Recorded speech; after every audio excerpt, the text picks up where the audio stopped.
Hello everyone, welcome back to another video, and today we have a special person in the audience, my history professor. Everybody clap. He is an amazing teacher. Not gonna say his name, but also I just suck at doing college work, so it might seem like I don't like his class. But anyways, this is for my final. We had three options, and of course I chose the one that was to make a YouTube video. So anyways, let's get right into it, or I might get points deducted for taking too long. So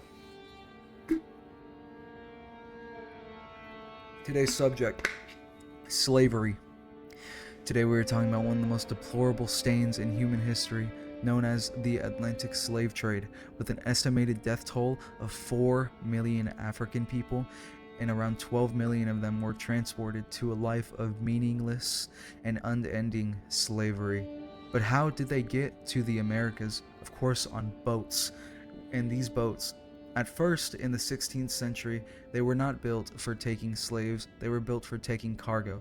So they would keep them under the deck, cramped together like sardines for weeks or even months on end, because at the time in the 16th century, it would take around 6 months to complete a voyage from Europe to Africa and then back to the Americas, because the middle passage of the Atlantic slave trade was a triangle.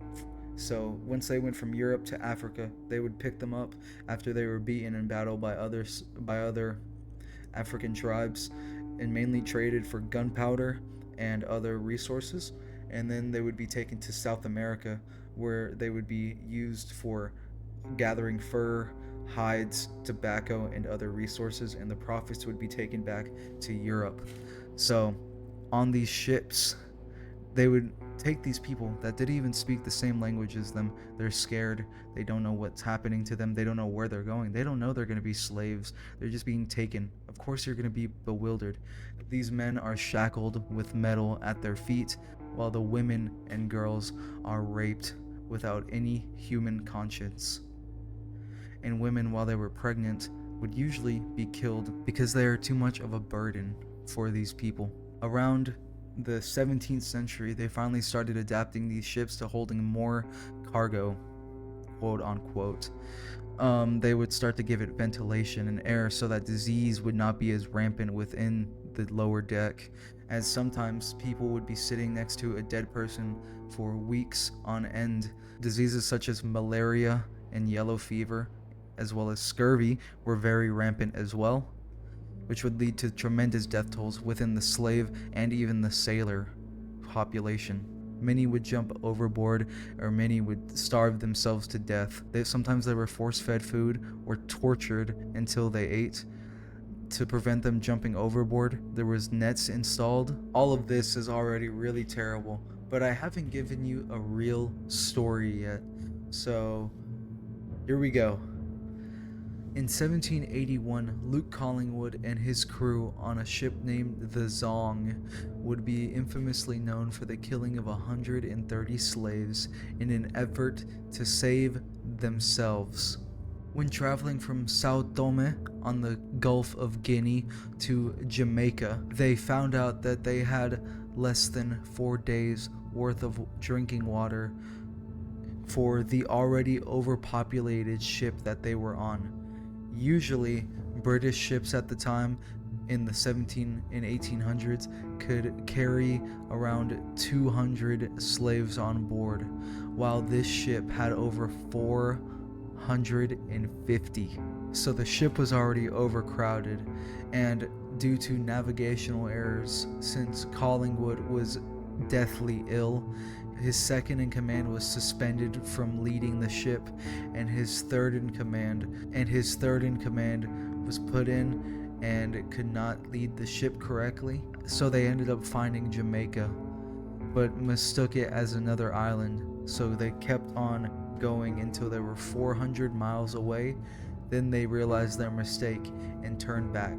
That is whenever they found out they had 4 days of drinking water left.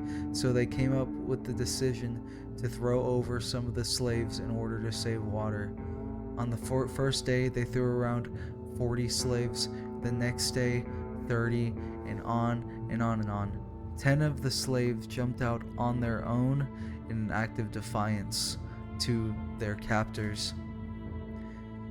After over 130 of them died, the next day a heavy rain happened, and filling up the jugs gave them another 11 days of water.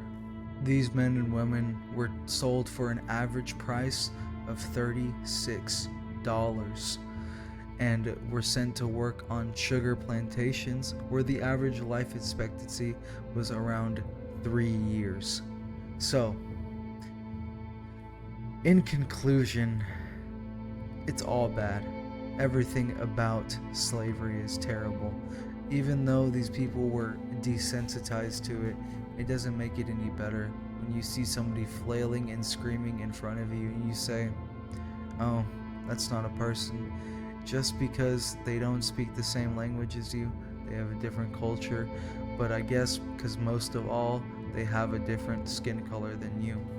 So, if you, I'm not going to say enjoyed this video, if you found this video informative, I highly recommend you to subscribe and like, and come back and put in the comments below whether I did a good job or if you would like to see more content like this.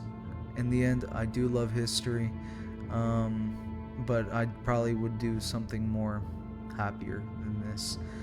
But nonetheless, have a great day, and I'll see you guys in the next video. Bye-bye.